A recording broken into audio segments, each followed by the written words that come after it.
আসসালামু আলাইকুম প্রিয় দেশবাসী।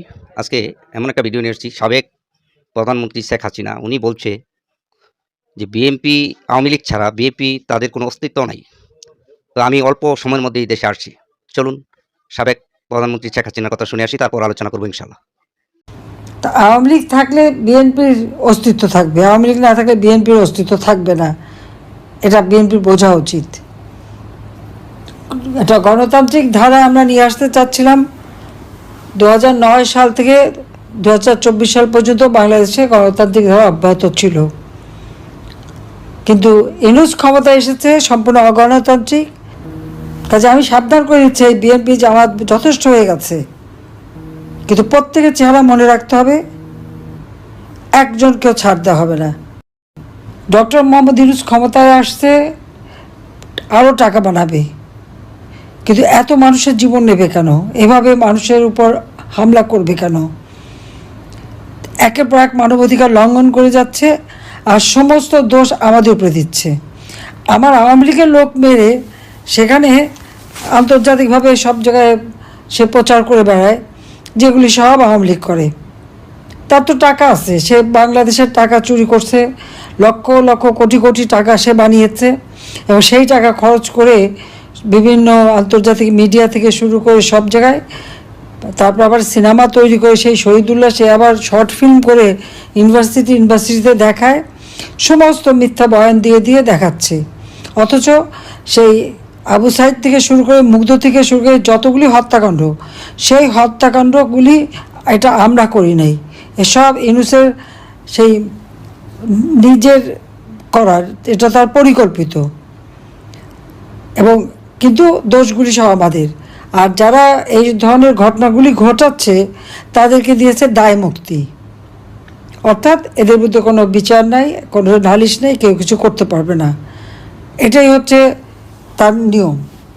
বাংলাদেশটা এখন এমন একটা অবস্থায় গেছে যে এটা একটা জল্লাদখানা হয়ে গেছে। যখনই যেখানে সব, এমন কোনো পরিবার নাই যে যাদের উপর হামলা, লুটপাট আর নির্যাতন না হচ্ছে। দেশে বিদেশে অগাধ সম্পদের মালিক বানিয়ে বসে আছে, আর একের পর এক আওয়ামী লীগকে শেষ করে দেবে।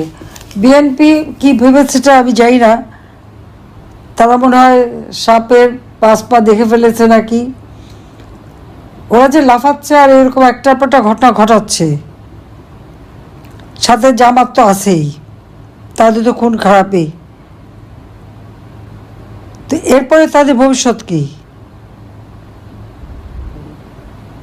সেটাই আমার প্রশ্ন। আওয়ামী লীগ নিষিদ্ধ, আওয়ামী লীগের কাজ করতে দেবে না, ছাত্রলীগ নিষিদ্ধ। অপরাধটা কি? আমাদের দেশ স্বাধীন করেছি, দেশের উন্নয়ন করে দিয়েছি, বাংলাদেশকে উন্নয়নশীল দেশের মর্যাদা করেছি, দারিদ্রের হার কমিয়েছি, এটাই কি অপরাধ হয়ে গেল? দারিদ্রের হার কমিয়ে ফেলা থেকে ইউনূসের ক্ষুদ্র ঋণের ব্যবসা সীমিত হয়ে যাবে? সেই জন্য আবার দারিদ্রের হার বাড়ালো, মানুষের মাথাপিছু আয় কমে যাচ্ছে, সমস্ত জিনিসপত্রের দাম বেড়ে গেছে, চাল ডাল তেল লবণ তরি তরকারি মাছ মাংস সব কিছুর দাম বেড়েছে, আর দাম কমে গেছে শুধু সাধারণ মানুষের। লাশ ফেলবে, কারণ লাশ ফেলে সরকারে আসা। 2024 সালের 15 জুলাই থেকে লাশ ফেলতে শুরু করেছে ইউনূস, তার মেটিকুলাস ডিজাইনের অংশ। এবং সত্য কথা তো বেরিয়ে যায়, তো রাখতে পারে না। ইউনূসের এক সমন্বয়ক, এনসিপি পার্টির নেতা, আমার বিরুদ্ধে সাক্ষী দিতে যে বলে দিয়েছে 4 আগস্টে নাকি ইউনূসকে সরকার গঠন করতে বলে দিয়েছিল। জনগণের ভোটে নির্বাচিত সরকার প্রধান আমি, সেই ক্ষমতায় থাকতে আর একজনকে এইভাবে সরকার গঠন করতে অনুরোধ করা কি কারণে? সংবিধান লঙ্ঘন করা, স্বাধীনতা সার্বভৌমত্ব লঙ্ঘন করা। আর ইউনূস এবং তার উপদেষ্টা সবারই তো আবার বিদেশি নাগরিকত্ব আছে। যে কটা উপদেষ্টা নিয়ে এসেছে তার বোধহয় 60% তো বিদেশি নাগরিক। আর ইউনূস নিজেরও তো বাংলাদেশে একটা পাসপোর্ট তার আছে, কিন্তু সে কোথাকার নাগরিক সেটা তো আমরা জানি, একেবারে জানি না তা তো না। যত টাকা সব বিদেশেই তার বিনিয়োগ, বাংলাদেশে না। বাংলাদেশে মানুষের জন্য কখনো কিছু করবে না। আর সেই লোকটা শ্রমিকের অর্থ আত্মসাৎকারী, দণ্ডিত একটা মানুষ, সাজাপ্রাপ্ত শ্রমিক আদালতে। তার বিরুদ্ধে 6টা মামলা ছিল দুদকের, সব বাতিল। ট্যাক্স ফাঁকি দেওয়ার মামলা 6ই আগস্ট যেটা রায় হওয়ার কথা, সব মামলা প্রত্যাহার করে নিয়েছে। কোনো নিয়ম নাই, আইন নাই, আদালত নাই, কিচ্ছু নাই। সব জায়গায় দলীয়করণ, নির্বাচন কমিশন, দুর্নীতি দমন কমিশন, পাবলিক সার্ভিস কমিশন, উচ্চ আদালত, সব কিছুতে তাদেরকে সব এই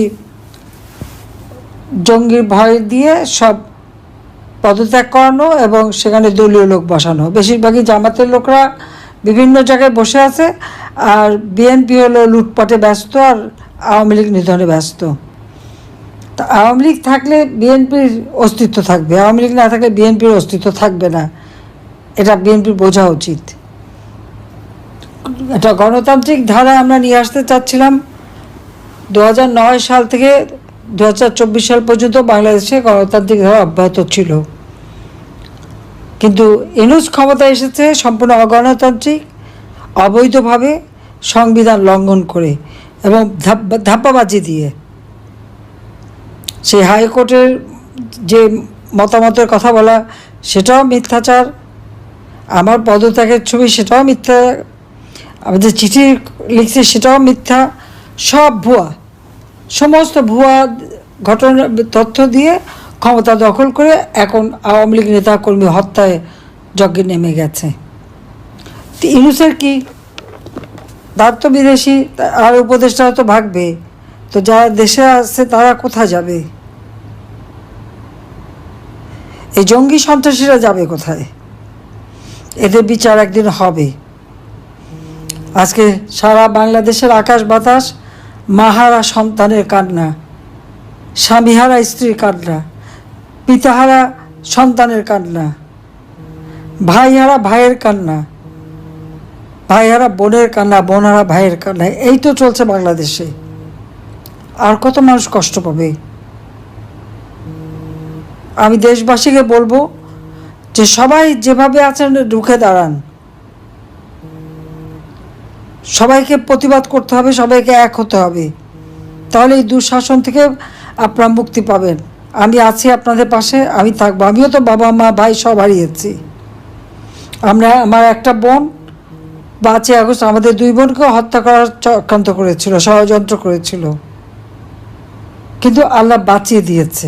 প্রতিবারই এভাবে আমি বেঁচে যাই।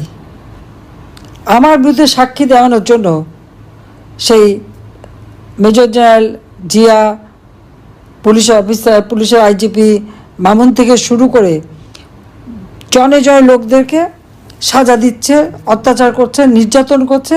আমার বিরুদ্ধে সাক্ষী দেওয়াবে। আর সাক্ষী দেওয়া তো লাগে না, আবু সাইদের বাবাই তো সাক্ষী দিয়ে গেছে। আমি তো আবু সাইদকে হত্যা করি নাই, হত্যা করিয়েছে ডক্টর মোহাম্মদ ইউনূস, তার মেটিকুলাস ডিজাইনের অংশ হিসাবে, মাস্টার মাইন্ড দ্বারা।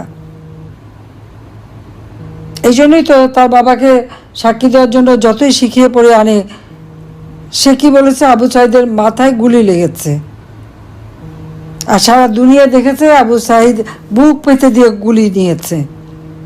তার ডেড বডিতে, যদি পুরো ডেড বডিটা লক্ষ্য করবেন, দেখবেন সেখানে রাবার বুলেটে সমস্ত শরীর ঝাঁঝরা হয়ে আছে, কিন্তু কোনো মেটাল বুলেট কিন্তু সেখানে নাই। কাজে পুলিশ তো এ ধরনের অস্ত্র ব্যবহার করেনি। পর পুলিশে তার ঢিল মেরেছে, সেই ঢিল মাথায় লেগে তার মাথা কেটেছে, কিন্তু তার বাবা সাক্ষী দিয়ে বলে দিয়েছে।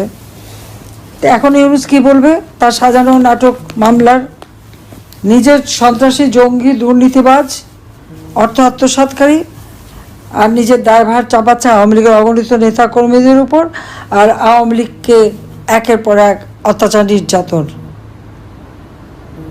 কাজে আমি সাবধান করে দিচ্ছি, এই বিএনপি জামাত যথেষ্ট হয়ে গেছে, কিন্তু প্রত্যেকের চেহারা মনে রাখতে হবে, একজনকেও ছাড় দেওয়া হবে না, সবগুলি বিচার তো হবেই হবে, আর তাদের মব সন্ত্রাস করেছে ওর জবাব দেওয়া হবে।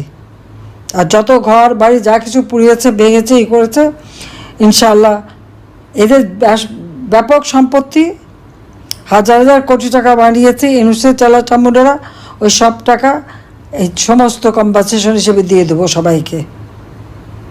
আল্লাহ যেন সেই দিনটা দেয়, শুধু সেই দোয়া করেন। আমি আছি আপনাদের সাথে, দেশের মানুষের সাথে। সবাইকে ধন্যবাদ। জয় বাংলা, জয় বঙ্গবন্ধু, বাংলাদেশ চিরজীবী হোক। প্রিয় দর্শক, শুনতে পাচ্ছেন সাবেক প্রধানমন্ত্রী শেখ হাসিনা কি বলছে। উনি বলছে আওয়ামী লীগ সরকার একেবারে চলে আসে নাই, আবার আসবে। আমি অল্প কিছু দিনের মধ্যে দেশে ঢুকছি, ইউনুসকে দেখে নিব তাদের ফাঁসির দড়ি কত শক্ত, এটা আমার দেখার আছে। আর আমি এসে তাদেরকে ফাঁসির জড়িতে দৌড়াবো। প্রিয় দর্শক, সত্যি কি সাবেক প্রধানমন্ত্রী শেখ হাসিনা দেশে আসছে? আপনারা কি মনে করেন কমেন্টে জানাবেন। ভিডিওটি ভালো লাগলে লাইক, কমেন্ট, শেয়ার, সাবস্ক্রাইব করে পাশে থাকবেন। আল্লাহ হাফিজ।